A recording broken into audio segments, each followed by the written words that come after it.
भाई क्या है, मेरी बात सुनो भाई। एक क्या है, सबसे पहली बात सुनो, अरे सुनो भाई, अरे सबसे पहली बात तो एक कहानी बताता हूँ। कहानी मैंने पहले बताई थी आप लोगों को, फिर मैं दोबारा बताता हूँ। एक बार क्या हुआ, गुरुजी अपने 7-8 शिष्यों के साथ जा रहे थे। गुरुजी तो चलते रहते हैं, 7-8 शिष्यों के साथ जा रहे थे पैदल पैदल। अरे सब ये बना पब्लिक के आगे। हाँ सब बन रही थी। बिल्कुल पसंद। गुरुजी ये कहते थे किसी का सामान मत चुराना, गलत काम मत करना, अच्छा ही अच्छा करना, यही कहते थे। कहीं नहीं, ये कि फोन एडजस्ट रहे को बस। अब गुरुजी चलते गए कोई किसी का गए, नहीं। अरे सब ध्यान से सुनना है ना। गुरुजी चलते गए तो गुरुजी के अपने चेलों से कहते थे कि भाई ये आजकल क्या कि छोरियों के पीछे ज्यादा जाता है ना छोरा, तो बोले ये काम भी नहीं करना, ये बिल्कुल गलत काम है, पवित्र रहना बिल्कुल ब्रह्मचर्य में।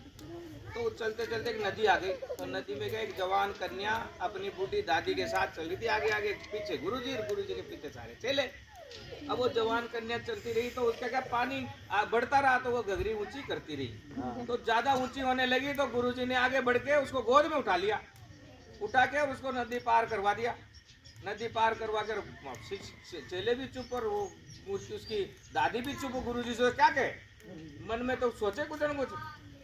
अब वो पार करवा के वो दादी अपने गांव गई पोती को लेके, और चेले अपने गुरुजी के साथ लेके अपने दूसरे गांव आ गए। तो एक गांव आया, संध्या होते ही बोला यार इस पेड़ के नीचे रहेंगे और 1-2 दिन यहाँ आराम करके, यहाँ प्रवचन करके फिर आगे बढ़ेंगे, तुम जाओ भिक्षा लेके आओ। तो भाई चेले पहले टाइम पे भीख ही मांग के खाते थे, तो उस चेले सारे गए गांव में भीख लेने, गांव में भीख लेके आगे और बुल के आगे कि भाई शाम को गुरुजी प्रवचन देंगे, फला बढ़ के पेड़ के नीचे बैठे आ जाना।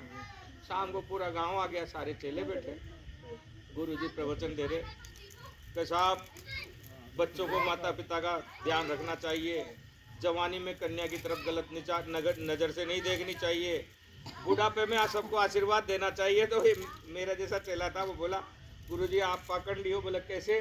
बोला आप हमसे तो कह रहे हो, पर वो आप वहाँ उसको तो पूरे गोद में उठा लिया आपने हैं, और हमारे तो कह रहे हो आप। तो गुरुजी बोले तो मैंने तो गोद में उठा के, और तुम्हें पाप नहीं लगे इसलिए गोद में उठा लिया, और उसको पार करवा के और मैं तो वहीं छोड़ दिया, और तुम तो उसको दिमाग में लेके अभी तक डोल रहे हो, तो तुम पापी हो मैं पापी हूँ। इसलिए जो पुरानी बातें हो गई ना उसको सबको छोड़ दो, वो सब पीछे रह गए। अब आज से आगे की सोचो, यही सोचो कि भगवान ने हमें हमारा जन्म आज ही दिया है, सब एक है। सुनाई नहीं था कान का देखो आप पुराने टाइम पे जाके खाना नहीं खिला सकते। 7 दिन पुराना कोई आदमी भूखा 7 दिन पहले था, आप आके के वो यहाँ कि यहाँ पे 7 दिन पहले बहुत भूखा था, तो आप 7 दिन पहले जाके उसको खाना खिला सकते हो क्या? नहीं खिला सकते हो ना। हाँ वो ये कह दे कि 7 दिन बाद मैं भूखा रहूंगा, तो आप उसकी तैयारी कर सकते हो, यार 7 दिन बाद तो तेरे को भूखा नहीं रहने दूंगा। तो इसलिए जो हम कर सकते हैं उसकी सोचो, जो काम आगे हम कर सकते हैं उसी की सोचो। लड़ाई झगड़े में हर जगह कहता हूँ यार तुम आपस में साले दारू पी के छोटी छोटी बातों पे और लड़ाई झगड़े, तू मैं गाली गलौज, यही है?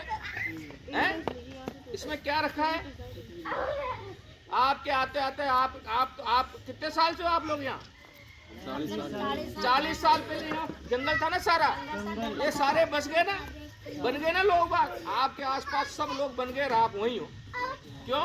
क्योंकि आप पुरानी बात को कर रहे हो। 7 दिन पहले रोटी खिलाने की सोचते हो, जो होता नहीं है। 7 दिन बाद की रोटी की व्यवस्था नहीं करते। 7 दिन जो गुजर चुका, जो 7 दिन पहले भूखा था उसकी भूख मिटाने की कोशिश करते हैं, वो कभी नहीं हो सकता। 7 दिन बाद अगर कोई भूखा रहेगा तो उसकी रोटी आप कल खिला सकते हो। 7 दिन पहले अगर कोई भूखा रहा है और उसको खाना खिलाने की कोशिश करोगे तो वो मूर्खता है। इसलिए पुरानी बातों को छोड़ दो, जो झगड़े हैं वो सब खत्म करो और नई लड़ाई लड़ो। 2011 में तो फिर बेटा इधर आ जा लिया।